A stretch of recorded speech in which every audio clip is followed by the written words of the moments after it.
Welcome to the Pell City Podcast, another great episode.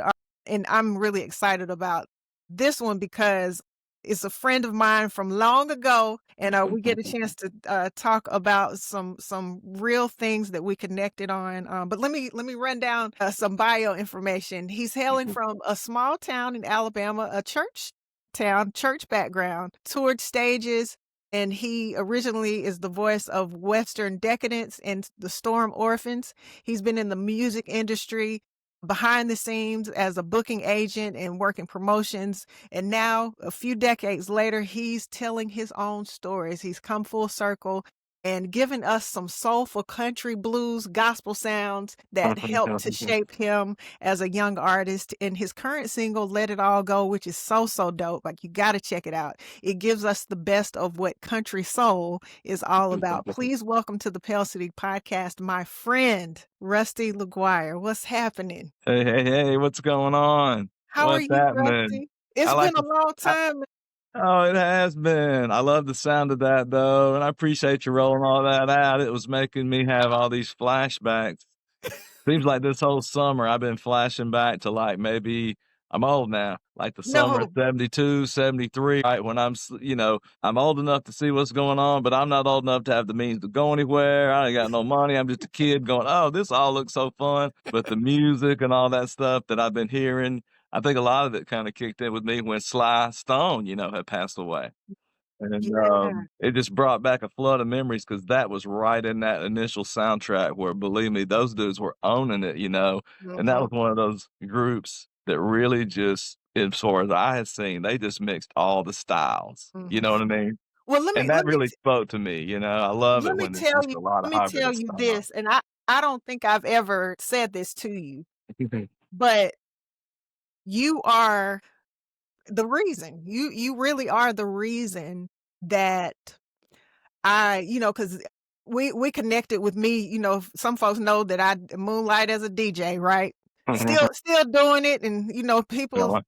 still dig it, I guess, and I'm thankful. But Oh, you yeah. you really are the reason, Rusty, that I developed a different taste for music, and it opened my eyes to the possibilities of how to use, the gift of DJing, Yeah. giving it to the world and telling a story with, the music I play. So thank you so much for being that person, Oh, in my life and along my journey that, opened those doors for me, man. Cause right on. You're welcome. It's my pleasure. Hey, I'm yeah, glad that happened.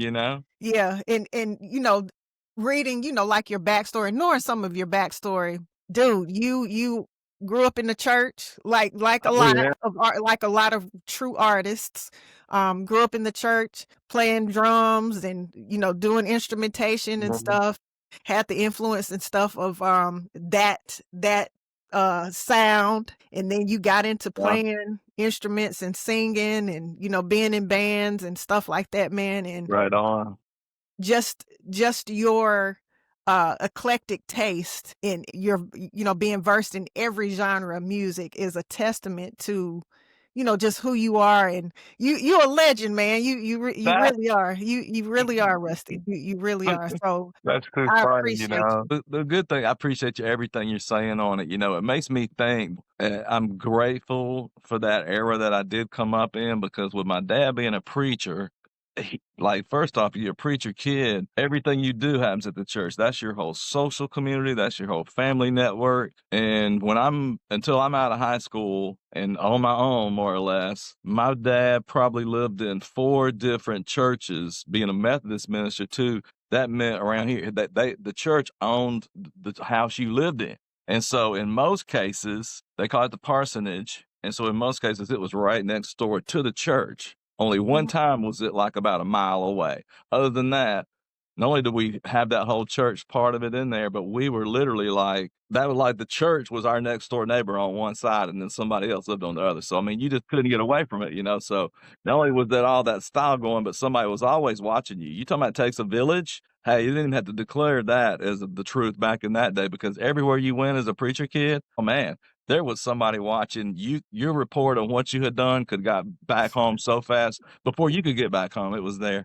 But Uh-huh. really the cool thing was it was the era, early '70s, where even the church youth, like the early '70s, late '60s was kind of the rebellion culture, the hippie culture, the Mhm. Vietnam, post-Vietnam, the the civil rights as it's called now. Back then it was just called, hey, straight up, we're having race riots. Okay. Mhm. You know what I mean? Race Mhm. riots. We got problems in the street, you know what I mean? Because people are literally getting shot down and hosed down and all that stuff. So all that was going on, right? But the youth, we weren't buying any of that. White kids, black kids, all of us. It was the adults that were subscribing to that at that time, at least by my viewpoint. So no matter what, the mix of those styles, the gospel music from the church, like the Andre Crouch and the gospel Dang. mixed with like the way my dad would do it is if there was a pop song that has something in there, like even Joy to the World, Three Dog Night, they were bringing that in the back door and doing Mm. like,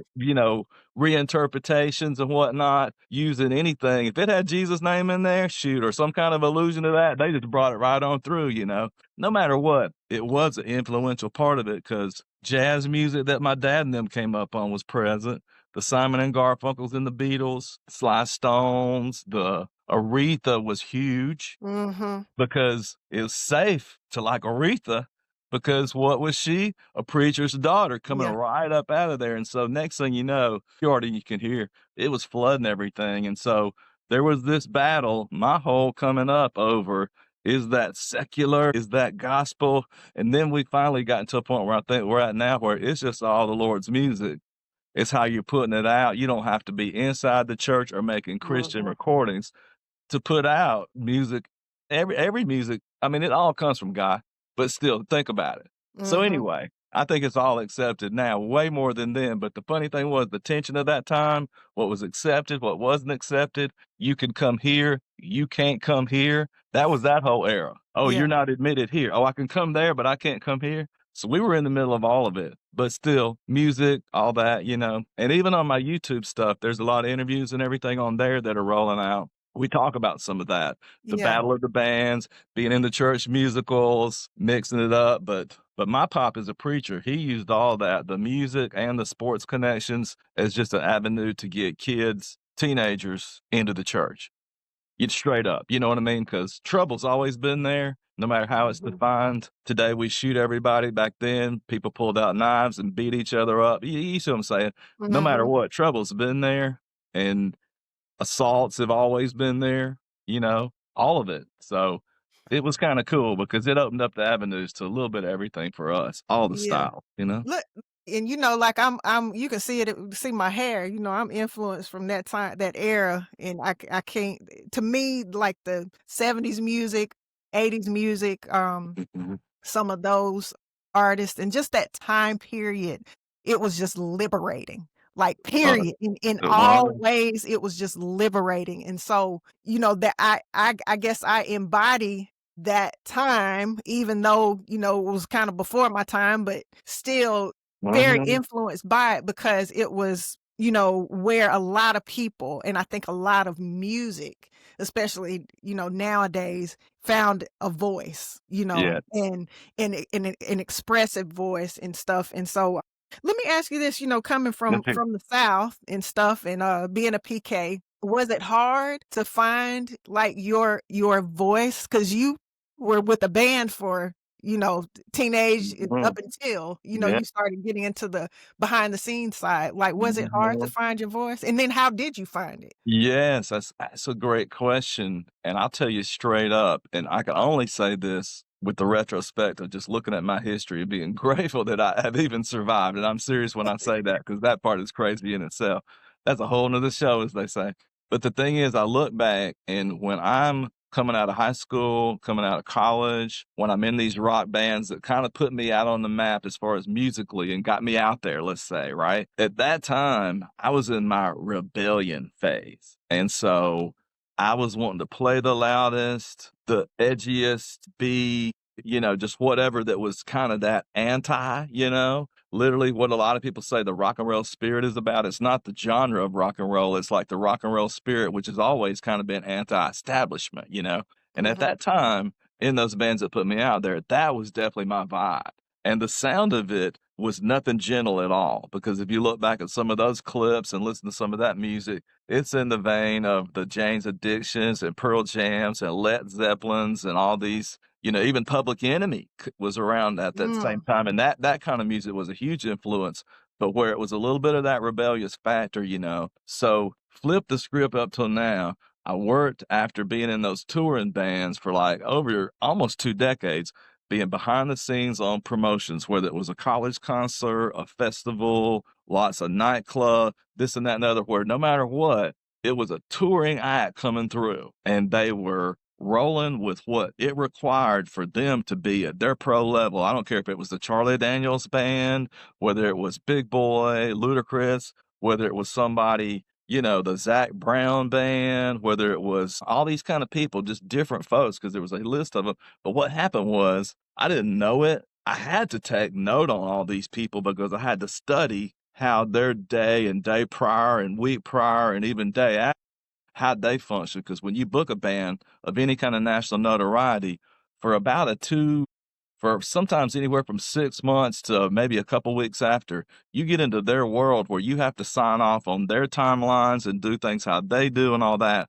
But what happened was after doing that for almost 20 years, I got this education of here's how you do it. Here's how to do it right. And no matter what's leading me to it, one of the things I learned was that the people that I saw that really were kicking it, they were just themselves. The ones that were stressed out were the ones where it was a really propped up, Mm. posing kind of an act. But the ones that were just their authentic selves, they were just doing it. And they had a team around them. They weren't trying to do it all. And that's one of the things I've been trying to do in recent years is make sure I got a team of people that do what they do good. And I'm not out there being a very low skill person trying to do something that takes a decent amount of skill. You know what I mean? So no Mhm. matter what, I kind of learned that collection. So when it got back down to it, I started writing demos, recording demos. I didn't start writing. I kind of continued writing what it would call demos. But I started recording some of these about 5 years ago and got an opportunity through some of the people that I was writing with to go and record where they were already working in the Atlanta area with a producer named Jeff Tomei. And a lot of people know stuff he's worked on. Some of the most visible ones, classic artists that he's worked with would be people like Mother's Finest, Isaac Hayes, SOS Band, but then even like on the rock side, these people like the Smashing Pumpkins, Matchbox 20, Jerry Cantrell. It's on and on. But anyway, he's just a great, great producer. So I had an opportunity to go there and work just to come and cut some demos. And the thing about that, by cutting demos without them being for a band, for the first time ever, I was able to just write and record all the styles that I naturally sing and listen to and record anyway.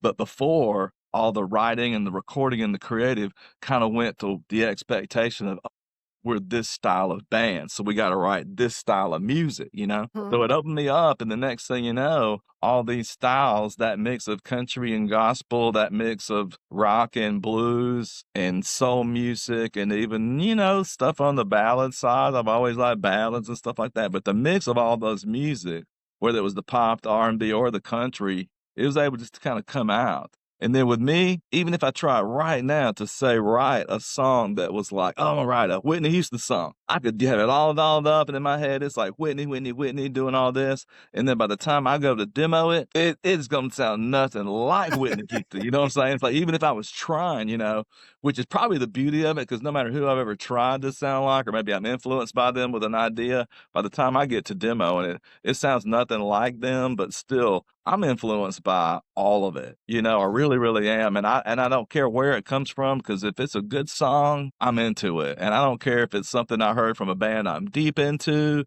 or somebody I just never even have heard of ever. It just doesn't Mhm. matter to me. I just kind of hook in with the song. I always have. It's just Well, kind of the single, "Let It All Go." Let me just say this. First of all, didn't know that that was one of the layers. I didn't know that was one of the layers that you had, and I was like, "Dang, Rusty is dope." In the words of Andre 3000, you one of the coolest motherfuckers on the planet, ah, man.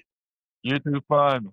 You're too But funny. But hey, but that's too but kind. real talk, like, it surprised me because I've never heard the authenticity that you speak about. And I was like, "Man, this is like this is Rusty. This is him. This is him." And then to see Mhm. the visual with it, and you're peeling back. The song is Let It All Go, right? And Yeah. as you letting it all go throughout the song, you taking off those layers and stuff, and it brings the whole storytelling aspect of what you're doing now to Mhm. life. And I appreciate it because, what you've said so far is, you do have a backstory, and, you did and have influence and stuff from a time where there are a lot of things that could have affected your talent and your ability to get out what you were, the creative parts of you and everything. And so now, with the voice and stuff that you can speak with and you can use, man, it's like that authenticity is what I see, and I hope others will appreciate with the music and stuff that you're doing, because it's really clear, and the message that you're giving is like, it's needed. You know what I mean? Mm. Because there's liberation in being authentic and realizing, the fact that, like, man, I just need to be me. Let me just No express doubt. this, and it's an audience because of the avenues that we can put music out in now. It's Mhm. somebody that's gonna love it, not just like it, they're gonna love it, and Mhm. be real Mhm. fans of the purity that, I'm giving. Mhm. So let's Right. let's go back a little bit with, you being a kid and stuff and growing up in the church and coming Yeah. from a small town and stuff. Do you remember, like, the moment that you realized that music had to be a part of your life and what you were doing? And the reason why I'm asking this is because, Mhm. being a creative person and being a creative kid and stuff, how art in the arts, period, music and, DJing and performing, being a theater person, whatever, Yeah. really does make you see the world differently and realize Mhm. that that language is something that unites people. But do you No doubt. remember, like, the moment or a time when you knew music was gonna do it for you? I do, and sounds kinda silly, but, and I gotta give a lot of credit to my dad, and even when my mom was asked by friends of mine years later, not just that many years ago, something about, like, "How did you do this?" Kinda meaning, "How did you contribute to this?" My mom said, "Hey, straight up," she says, "Listen, that's all," she goes, "that part of him," talking about the music and anything creative, she goes, "That's all his dad." She goes, "Every bit of that Mm. came from his dad." Now, of course, my mom wouldn't say this, but what she didn't say was, "I did the rest, okay? He did that little slice," you know? But, like, it's kinda true in the way that it came from him because he was open, first off, as a vessel, as a writer. I watched him write a message about 50 something weeks a year, every Friday afternoon, every Saturday evening, around dusk. He would be writing, scribing out what would be the message that I'd hear a couple days later coming right off the pulpit, right? But, yeah, I watched him write drafts and rewrites and edits and this and that, and, I always heard him talk about his calling in the ministry being exactly that, a calling, that he wasn't on that path. He was on a path. He was in the Army, Mm. enlisted, and he had been in college and high school, been in trouble, been sent to boys' school, you know what I mean? And so Army was next path, like a lot of times when people are in trouble, but somehow he had this calling, right? And boom, next thing he ends up in the ministry. And so by witnessing that, and then with him having a musical background that really could only have come from that time, where when he's coming up, he was liking jazz music, but he was still a young enough adult where he's loving the Beatles and he's loving all these other artists that we're talking about right now, And so no matter what, having that influence right there was always there. So he recognized some of that in me.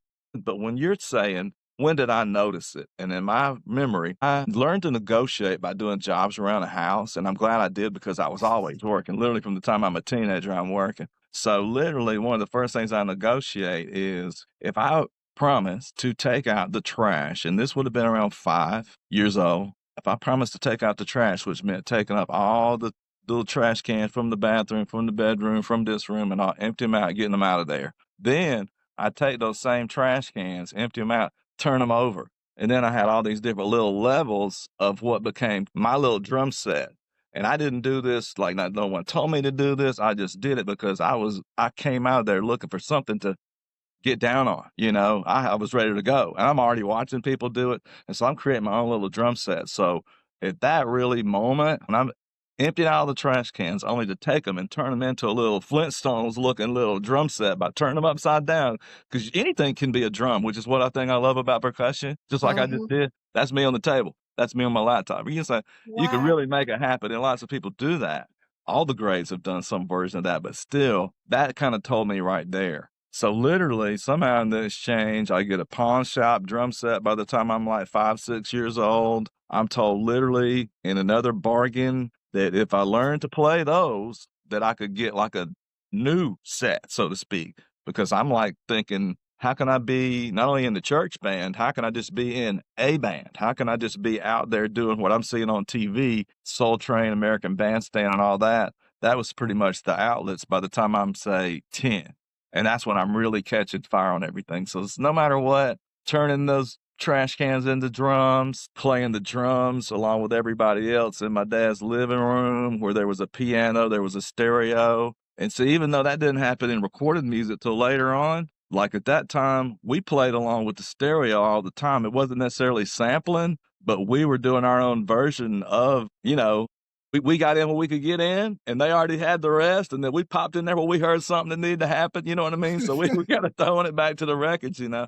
But we grew up literally listening to those records and playing with those records and copying those records. I remember one time I'm coming home because my dad would sometimes take me to like a revival when we would go preach a revival, meaning Yeah. he might drive a couple hours out of town, you preach a couple nights at somebody else's church, right? I'll go down there with him sometimes, and kinda be sidekick, whatever. We go down there, meet the people, eat a little home cooking, do all that stuff. No matter what, I remember coming back, and I remember, Michael Jackson, them, they had "Got to Be There" out at that time where it's like, "Got to be there, be there," doing all that, Uh-huh. all that stuff and everything, and I'm asking my dad, "You think I can hit that? You think I can hit that?" He's like, "What?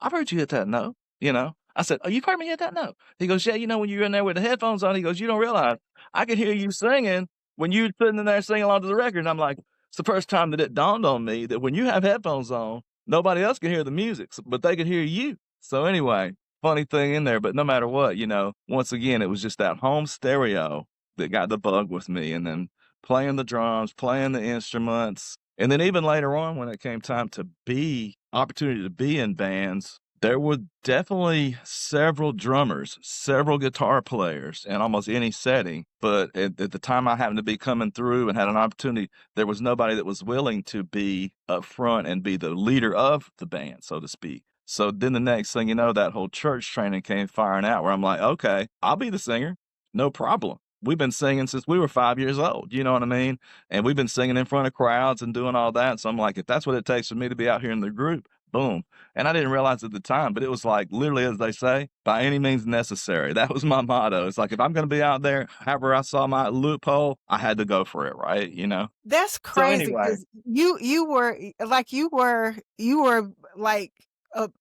a musician all along and didn't even realize it, you know what I mean? yeah, I Like, understand. all along. That's And wild. And so many times, like, to be in the bands I was in, I put my own pursuit of being music, and in reality, I enjoyed being in the front of the whole thing as much as I did being behind the scenes, and almost every band I was ever in, I would still sit in, like, a song or 2 here and there, play the drums, have some fun with it, and no matter what, I did come along the way where it was like, unless you are the best guitar player or the best drummer or the best trumpet player, it's the same with sports. You might be the best Mhm. quarterback in your county, and then all of a sudden Auburn or Tennessee wants you to come play at their college, but yet there's 4 other quarterbacks that are way better than you. But since you have played split end your whole life, guess what? You're the second best guy at that position, so what are you gonna do? You're gonna play split end. And so I Mhm. always kinda went with that, and,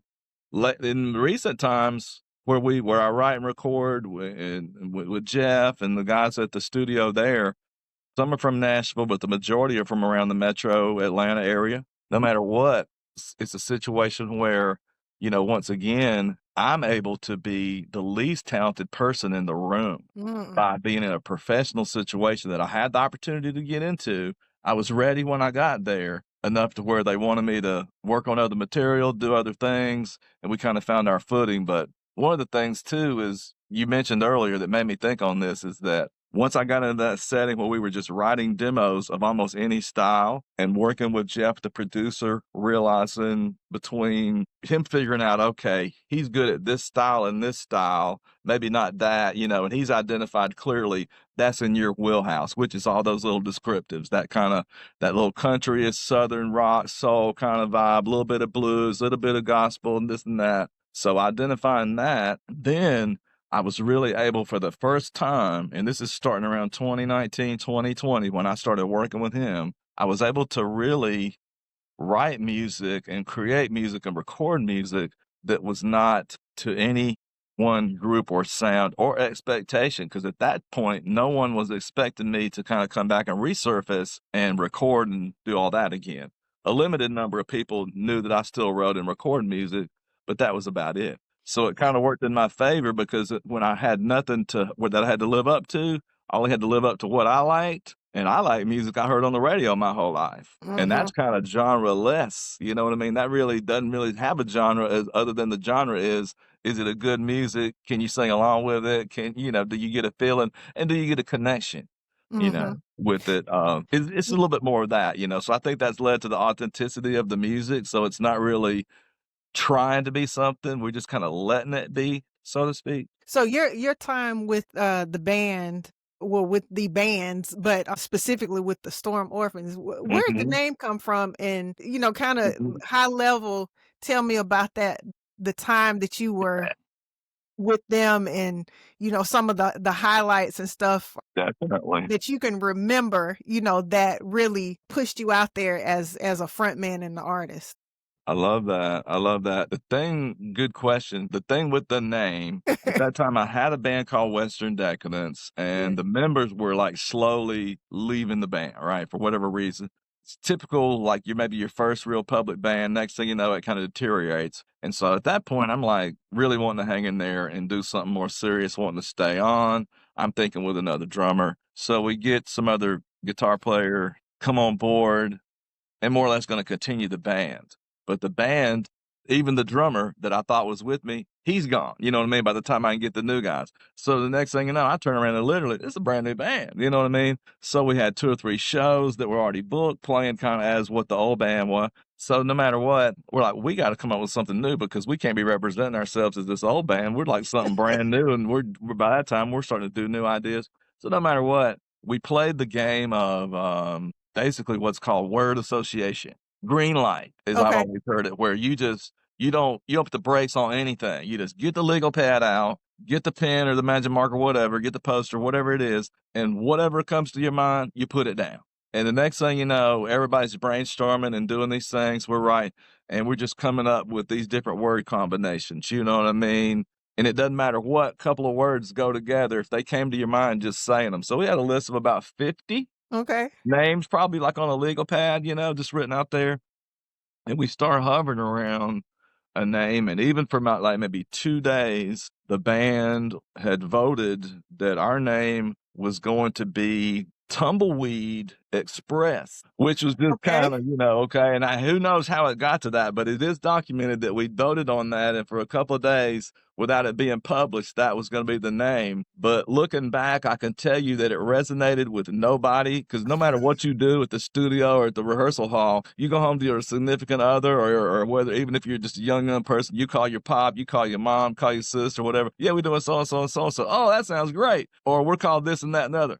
What? I can tell you it didn't fly. But somehow or another on that same list, Storm Orphans was there, which was kind of a reference in if you've ever been in the kind of this media communications, which I think 3 of us in that band were majors, basically a media communication Ok majors, right?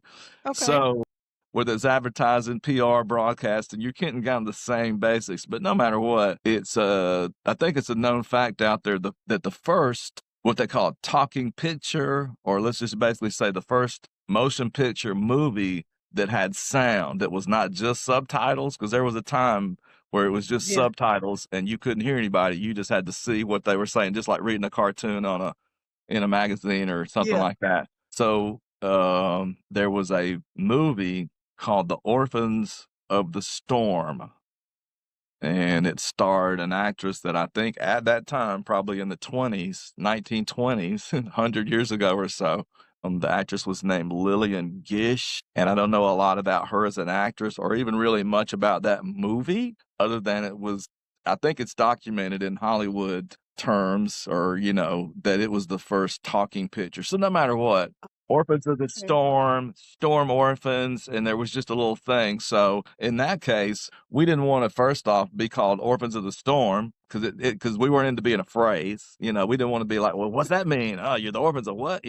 But the fact that just that Storm Orphans and everything, and I'll be honest too, at that time, I think everyone was looking for that real impact band because I'll give you two examples that stuck with me as a kid. Two rock bands, okay? And there's other examples, but these two come to my mind. Led Zeppelin, Mm. which was taking two things that didn't go together. Zeppelin being like a hot air balloon, basically, and then lead. That's the last thing you want, you know what I'm saying? But Led Zeppelin, so it's almost like the heavy and the light, as I heard them pontificate. And then if you look at like Iron Butterfly, like Metal Iron Butterfly. They had one of the most famous drum solos in all of rock and roll history. Almost every rock and roll drum solo has been copied after an Iron Butterfly song called Dang. Inagata Davida. Wow. No matter what, you look at the Can you play it? name. Can you play it? Can you play it?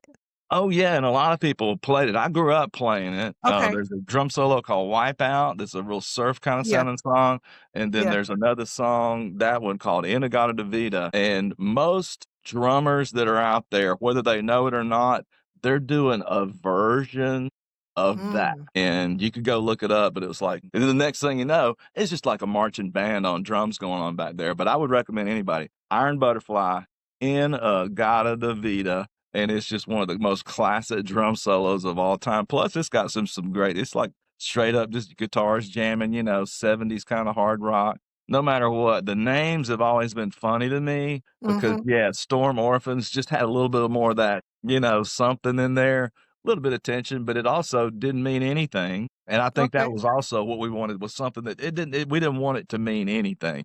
We wanted to just be this kind of a deal. Anyway, fun picking a name because the name does have a lot to do with what you're called. I mean, a lot of what they call one-hit wonders, Mhm. many times people don't know the name of the group.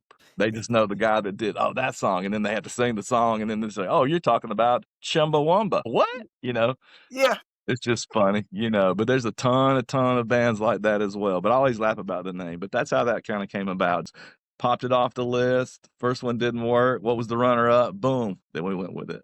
So music, has evolved, obviously since, you started and now and the the avenues that you can get music out, you got streaming platforms and not necessarily like traditional radio anymore like, we grew up listening to. You discovered music and stuff by what was dropping on the radio and they might be a Thursday night at 7 o'clock. They're gonna drop the new whoever and you were Mhm, pinned to the radio to no hear this doubt. new record by whatever artist, right? And so, now you got all kind of ways to discover, new music and what's out there. And I know, you're taking advantage of that, but, what would you say like one of the things that has been lost from that time, from vinyl and popping in even those 8 tracks and stuff back then, No popping doubt. cassettes and moving to CDs and stuff to where we are now with streaming. What's been lost and what's been gained Yeah, that you see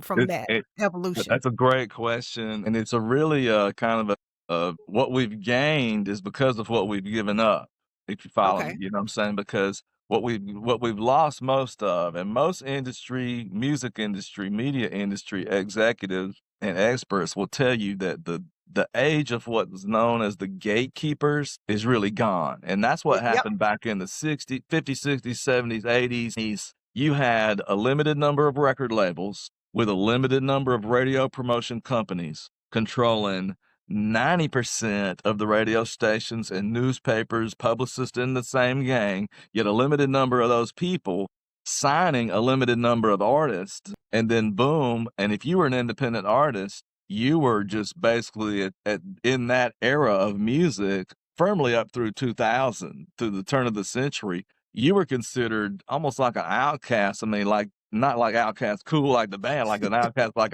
you're just out there. You're no good. You're not even existing because they controlled the whole landscape, and you had to go to those forums for the most part Yeah. to hear and read about and see good music. And so by giving that up, it has enabled so many other talented artists, which is way more than we were led to believe for all those years, because talented people have been out there everywhere. And then through all the shows, through all the decades, it eventually ended up in to the even like the American Idols of the world, where the next thing you know, they kept wheeling somebody out on this person's show or that person's show, and he's this 10-year-old kid that can golf and play harmonica, yodel, and does all these things, and next thing you know, there's all these multi-talented people that are just out there. And so now, with technology coming through where it was just albums and 8 tracks and then cassettes and stuff and even CDs, record labels controlled it. But then once it broke through, and basically the MP3, before MP3 and after MP3, and kind of before what they call and know as streaming Mhm. versus after streaming. Since that time, and then you throw social media into the after part, then it's what we always wanted. Was we didn't want to have to drive to New York. We didn't want to have to drive to LA to have somebody tell us that we were good. Our fans are already telling us we're good. We just need you to get us on that damn radio that you not and seeing how it had to be worked, how it was worked, getting close enough to see how easily they could just defeat your chances by not even acknowledging you. It wasn't even like they counted you out of the game. They just never opened the door to let you in the game. That's how much they Mhm. controlled the whole thing. So now I think it's great because so many genres can exist without radio formats dictating you can only listen to this or only listen to that. And if you do have the savviness or know how to network, like with me, I don't want to be on I want to be on everywhere. Spotify, Apple Music, all the deals. I want to be on YouTube. I want to be on TikTok, so all the visuals, like basically wherever you live, that's where I want to be. You know what I mean? Because Mhm. of the fact that you do have to be everywhere, but by being everywhere, and one of the things we were exploring recently is you hear a lot when you look at all those streaming platforms about getting on someone's playlist. And if you get on somebody's prominent playlist, then that boosts your music. And I've really come to learn through my research and now through our latest single that I'll tell you about in a second, that those playlists are an avenue that have replaced the old school radio station. Mm. Okay. So, Okay. like, basically, one thing I found out that no matter who you are, 90% of the people, they stream or download music somewhere. They somehow have a Bluetooth way of listening to music, no matter whether it's in their high-end car, whether it's in their Sonos sound system in their luxury home, no matter what. Most people are streaming. And I found out nobody says, "Oh, I listen to music everywhere." When you ask people, they'll tell you, "Oh, I listen to so-and-so. Oh, I listen to so-and-so." Mhm. But in every one of those cases, you got that outlet there. So first off, by being everywhere, and they've all got the playlist and whatnot. But the next thing you know, if you're a person that say listens to Spotify all the time, and you wake up and you do some work around your house for the first 2 or 3 hours a day, or you skip out after about an hour, you get the kids out and you go to work out, and you're of the kind of the Lululemon, at workout yoga, you're in that kind of movement, literally. Well, if you go to the Spotifys and the Apple Mhm. Musics and Amazons, they've already got a playlist for you. They're already ready. It's probably called Downward Dog on the Mat, your morning mix. They're ready. They already got you. And it's going to be music that's perfect for what you're doing. Mhm. But no matter what, so that kind of thing, to answer your longer question, that playlisting through the different platforms, that's what's replaced radio.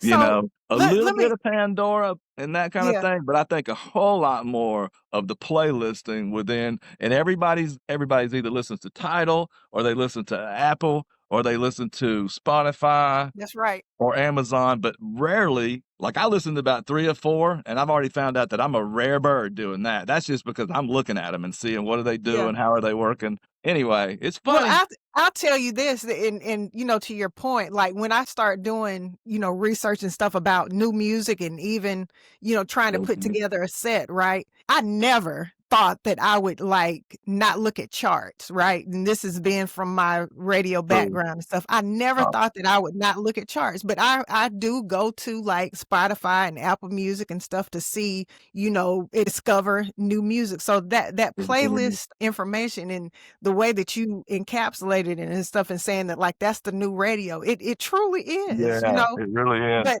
to your credit, Rusty, and, going back to what I was saying before, you are so knowledgeable, man, about music and just, the way that you see things about music and how it influences you and can, you can take bits and pieces and stuff and just have full knowledge. Cause like, I was saying, I credit you with opening me up with music and understanding and realizing the possibilities, man. I still want to thank you and tell you just how immensely grateful I am. You remember when we went to Vegas and saw Cascade? Oh, yeah. Dude, I'm thinking about we went to Vegas, dude, saw Cascade, and saw other stuff out there, dude, saw how that DJ scene was living man, in a whole listen, new way, and that opened up our eyes big time, and I'll tell listen, you man. another thing that I thought of too. I thought of 2 things. I thought of going to Vegas. We took the DJ set to Vegas and went out Yep, there and did our thing, had a great time, learned a lot. We also went and we played, it wasn't a Super Bowl, but it was some big, like, All-Star Weekend or something, and we did a thing in Atlanta where the yep, next thing you know, half the Falcons and half the Hawks were, like, in the room, and it was just one of those things. It was a hotel private event, and that always sticks in my mind because it was one of those where not on drugs, but on adrenaline, we were literally up till 5 AM, you know what I mean? It was just yes, it was so pumped and everything. But another one that didn't involve any of the DJing thing that does stick with me is about 2 or 3 times just over my time of promoting music and doing all that thing, I went to this place called Gibbs Place, and one night, we actually loaded up because we got on this kick about, "Let's just go see some yes, authentic blues situation," and yes, we loaded up, and we went to Gibbs Place over in Bessemer while it was still yes, open, and it was, if anybody doesn't know Gibbs Place, look up the history of that, and there's a lot of recordings from that place out there now, which is yep, something I didn't even realize till recently because, there's a local show from Birmingham that you could find on the internet called Lost Child Radio, and it comes off Birmingham Mountain and off the public radio here, but no matter what, it's like a roots music show, right? And this yes, one weekend, they did a whole thing where they had all these different recordings of some blues legends that were all recorded live over at Gibbs. But back to it, I never will forget, we went to Gibbs mm, Place and had a blast because Gibbs Place is a "Hey, let me holler at your girl. I wanna dance with your date" kinda place, you know what I mean? It's kinda like, you brought her out here, you knew we wanted to dance with her once she showed up. We're about to dance. I mean, it's in the damn neighborhood, it's in the house, you know what Rusty, I'm saying? What you gonna Rusty, do? So it's that just, like, so that roots, right and it's there. so juke joint, man. It was like, "What?" Yes, You know? sir. I And love and that and spot. I can't remember the kid that we saw there last that time, but I man, already know. We went to see yeah, Todd Simpson doing that kinda crazy Hendrix, Stevie Ray-ish. yes, He does that whole, he's like a guitar yes. guru, guitar Yeah, genius, a like a savant, savant literally. almost. Totally. Yeah. And anybody that knows Todd Simpson knows he's got a crazy story, man. This guy's so talented ever. But yeah, they were out there, Git was out there, and man, that's a So memory right there. You can't forget stuff like that. You can't, Rusty, but let me tell you, anyway. so for the audience to know, right? Rusty is not only a talented musician, vocalist, but he is a genius. He really is a genius when it comes to, promoting artists, giving you the full perspective of like he sees you or whatever as an artist, but he sees the whole picture. You know what I mean? And will put you in places so you can really evolve, in your artistry and everything. So Rusty, I don't know if you still doing the managing and the behind the scenes stuff, but I'm just gonna say for any budding artists out there, Rusty is the guy that you need to have in your Rolodex. I Like love it. legit. He I really love it. is.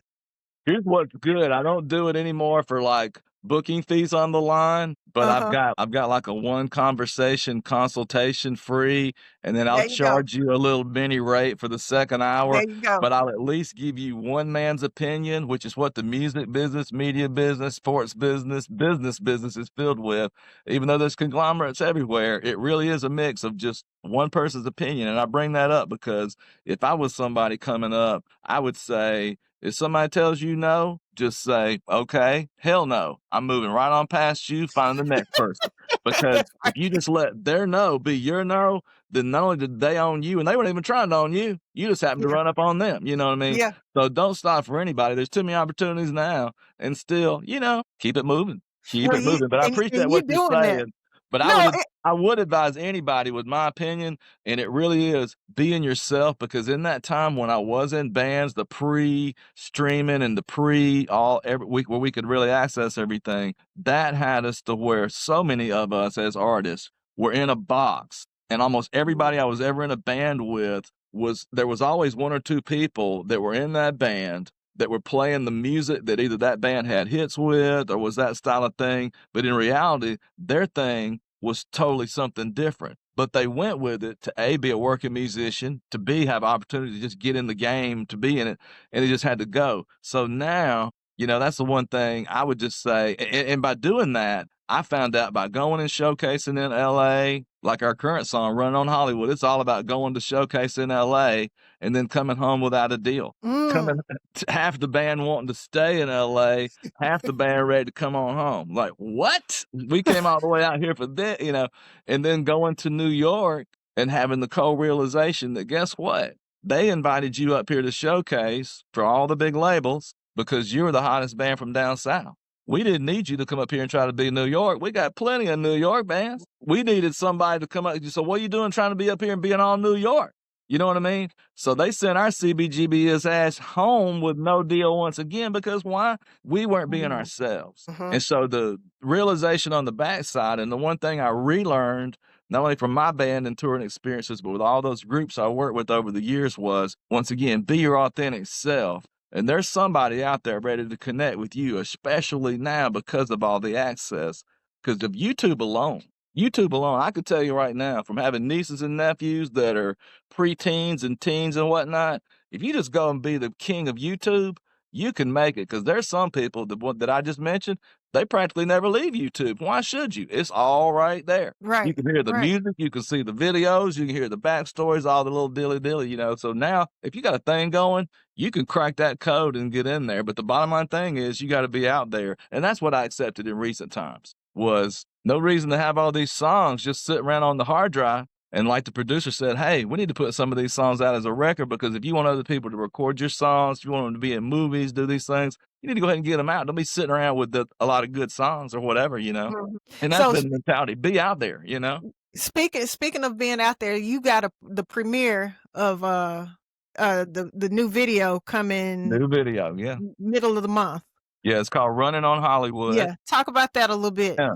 and This the excitement about it. Yeah. Well, it's been fun. Our first video premiere for Let It All Go, there was a lot of excitement. Then there was that big mention, in AL.com about that Mhm. song, and that was a little bit of extra excitement that nobody really expected. Now we just started kind of rolling out the little countdown for the premiere. Premiere is August 20th, so that's Mhm. Wednesday, August 20th. So Running on Hollywood, you can go to the YouTube, look me up over there, go to my YouTube channel. It's all right there. You can join the premiere, get on the countdown. The good news is, in the way that just you never know what you think is a group or an artist and then what people think of it. So you kind of go with your best thing and then you put it out there, then you get the reception. And so it's funny mentioning the new song, Running on Hollywood, the new video coming. We started noticing that even ahead of that song, that some of the people we were trying to get on board with, whether it was from the press or from some of the playlisters that I just kind of mentioned on the Spotify's and all that, they were way more interested in that song than they Mhm. were Let It All Go and maybe some of the previous songs because we put out a record with 9 songs on it in 2023. Yeah. But no matter what, so I noticed that they were interested in that, and then after the song went live a couple of weeks ago, then I started getting some feedback from some of them saying, "Hey, we've got some people that wanna add you to their playlist."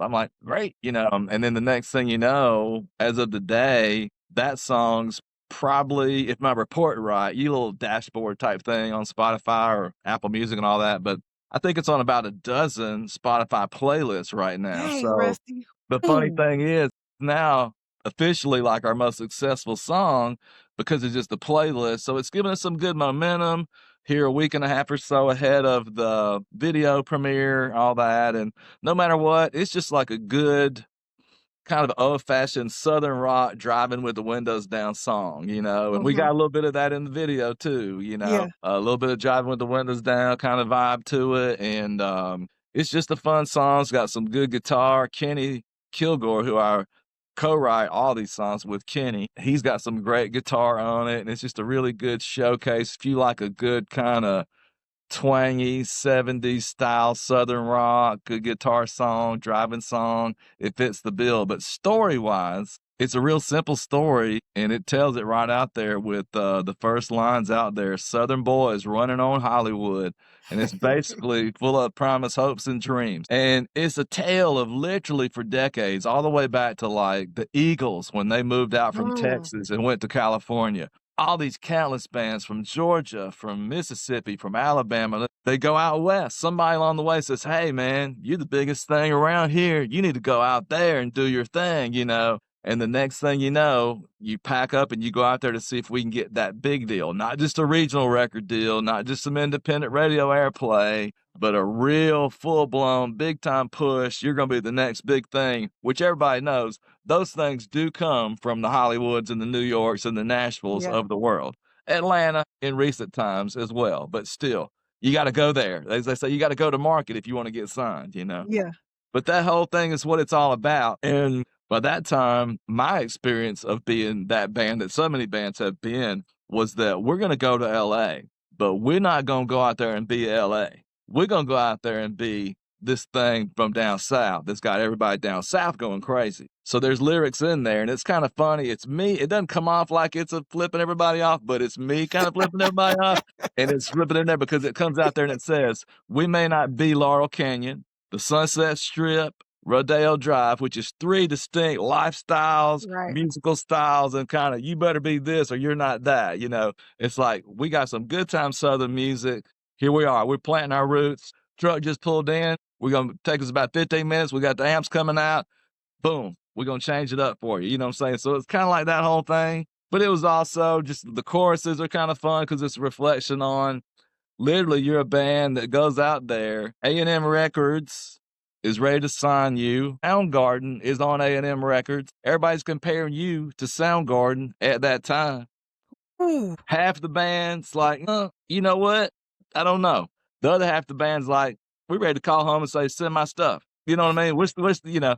But hey, it was all for one for, it was the time. So in the chorus, you'll hear him saying, um, those angels and all that, the desert sky, deep inside you wanna cry. I mean, that's a deep reflection of driving back, Mm. knowing you went there, you kinda could've just gripped into that thing and you didn't do it for whatever reason, and then you're coming back, and that was one of the times, the coming back and when I got back after that experience, being on the road at that point about 8 or 9 years, just raging on through, pumping, and had a huge buzz going, and then I really entered into what I didn't realize was a long, long depression. The anxiety of not being a creative person and having to be this regular person in my mind, Mm. and Mhm. all these different things because it was just like that ultimate rejection, you know what I mean? So anyway, I wore all that for a while, but running on Hollywood, it doesn't get as detailed as I just got telling it to you right there, but in its little picturesque way,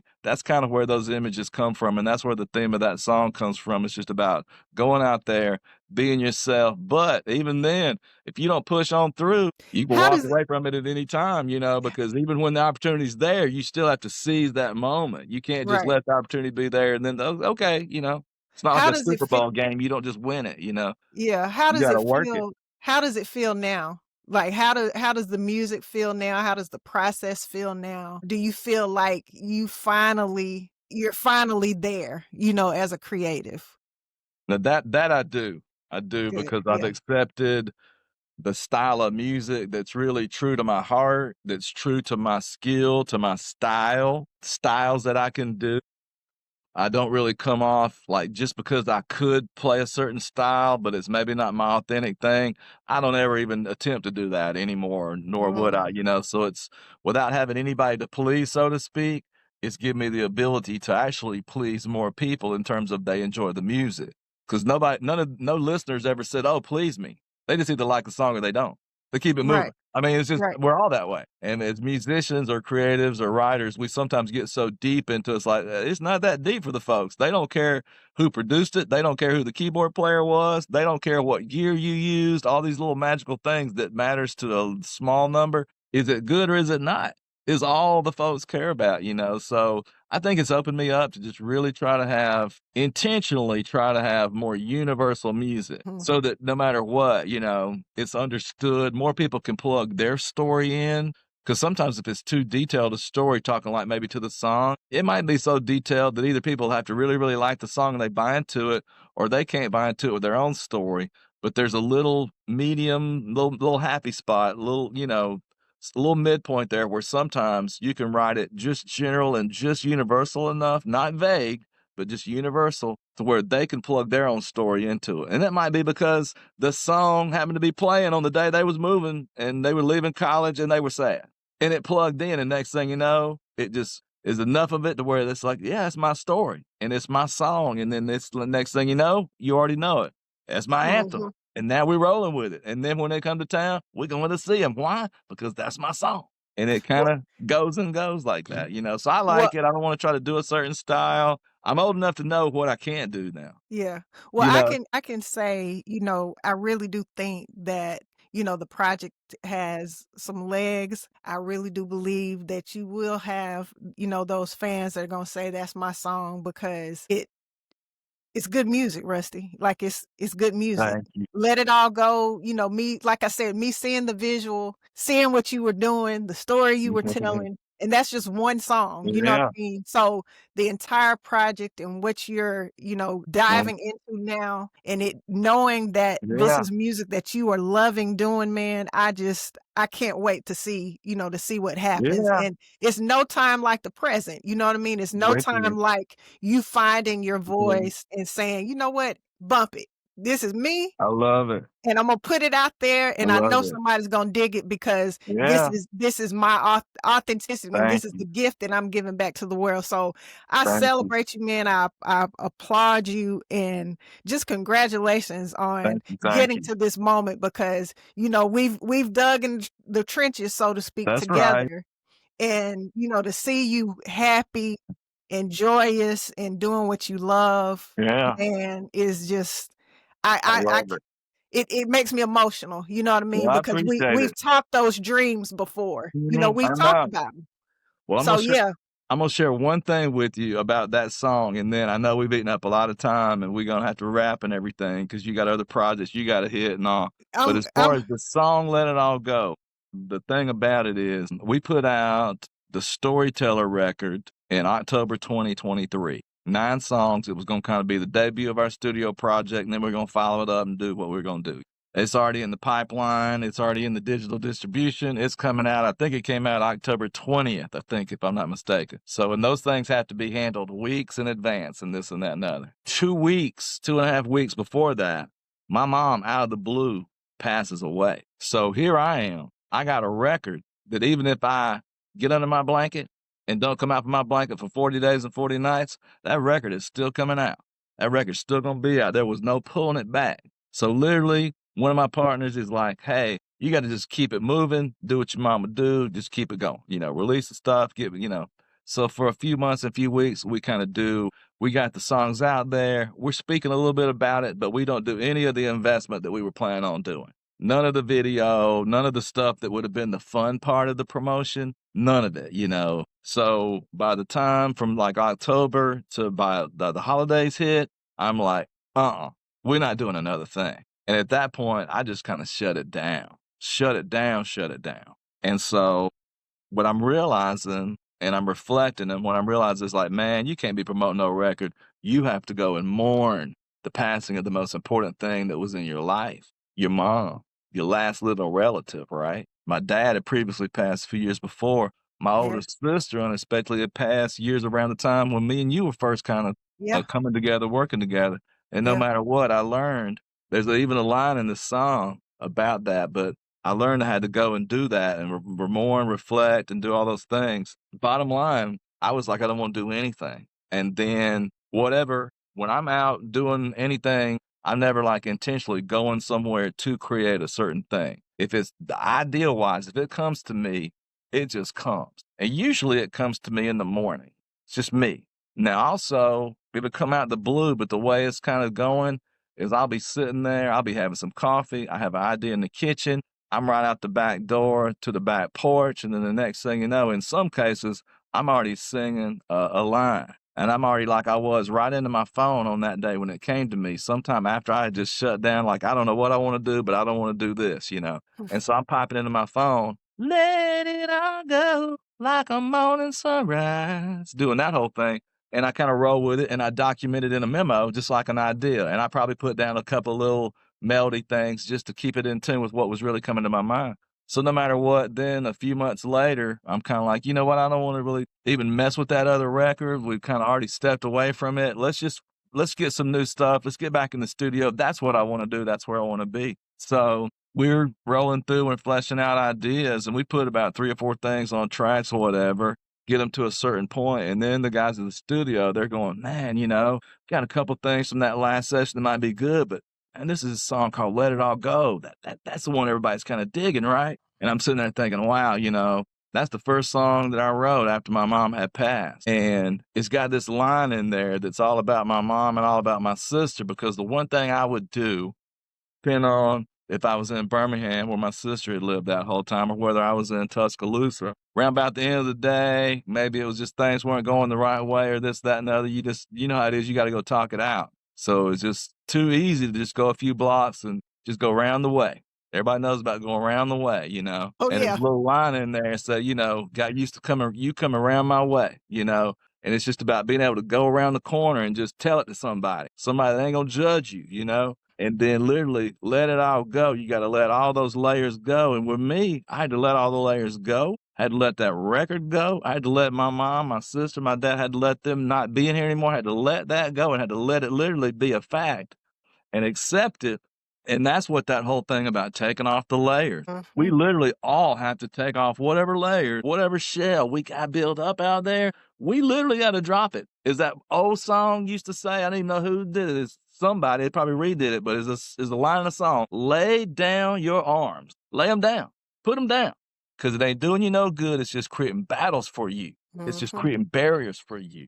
And no matter how mighty we all are, and no matter how much we want to say, no, not the world, no, you got to be with it. And so let it Mhm. all go. Just throw the barriers down, throw the layers off, and be that raw emotional person that you actually are. Most of us are. We're like a raw emotional person. And we got deep, deep, deep feelings that if we process them right, we can actually be that mighty person that is unstoppable the way we imagine in our minds. But if we keep those layers up and keep that guard up and all that stuff, we're really only going to be so much. And what we're going to be is probably frustrated, anxious. I'm speaking from experience, okay? Those, Well, those, are- dude, those are what we're I going to end up being. So that's just kind of where that song's at and where it's yeah. coming from, Well, I can tell you this, man. That's why I love you, man. Cause for real, and I miss you, and vibing with you and stuff. And Right on.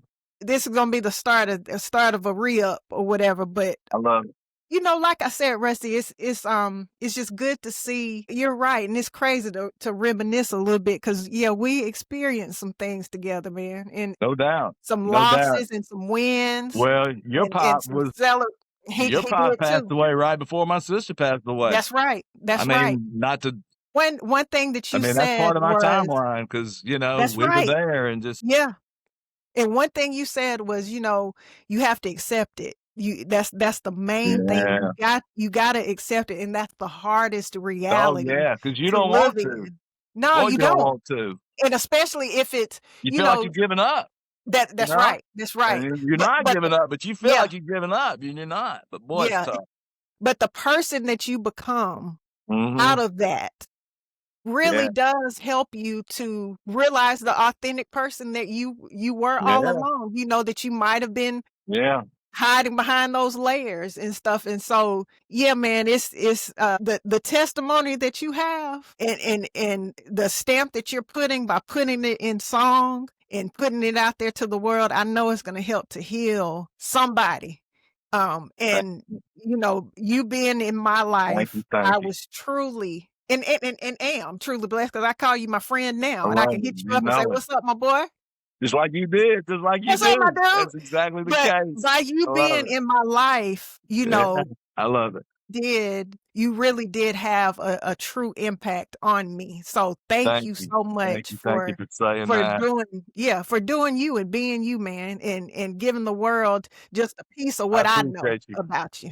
Thank you. Yeah. I appreciate that for sure. And off air, I tell you, I've already got another idea for something because there's a little bit of something that we worked on. I'm already ready to put it into a new thing. So we're not even Hey, remotely done yet. We're let's about to go. get something Hey, going, and I'll hit you up I about can't that wait. probably in the next few days, literally, because I already sketched it out in my notebook yesterday. Can't The wait, rough man. idea, so it's over with. I've already written it down, man. Can't wait. Can't So I'm wait. Well, hitting you look, back. I'm hitting you back soon, okay?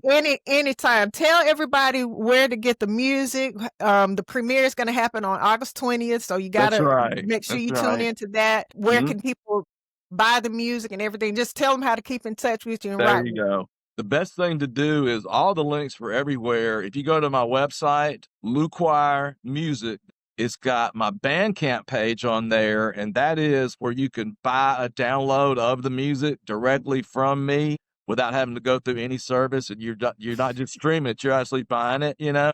So that's the ultimate way to support. And then once we do like live shows, live events, or have merch or anything like that beyond the music, it'll all be there anyway. So that's the number one place to go, LuQuire Music. But as far as if you just go to, it doesn't matter what streaming service, Spotify, Apple Music, Amazon, Tidal, Deezer, all of them, just put in, we record under my last name, LuQuire, Mm. LuQuire, and just put in the search bar. Our records are all going to come up. There's probably about 11 or 12 songs that we've got out now. So Running on Hollywood is next, and it's coming up with a premiere on YouTube. Let It All Goes on YouTube.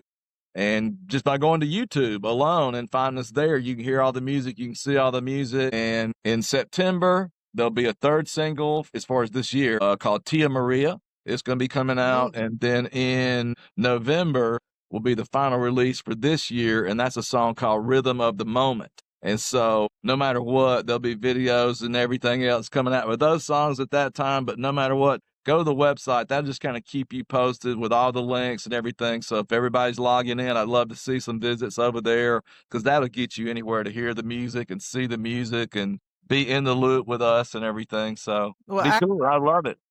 I can't wait, man, and I just appreciate you you vibing with me and talking on the podcast. And You're welcome. Thanks for everybody, having me. you know, make sure that you support Rusty. Make sure you support his project. And that's a wrap for another episode of the Pell City Podcast. And we're gonna support, man, and can't wait to see what's next with you. And yeah, hit me up so we can I book a love it. wrap and make some stuff happen. It's on. This episode of the Pell City Podcast is brought to you by networkwithexperts.com. Log on now and grab the Content Marketing Essentials bundle today. Thanks for watching.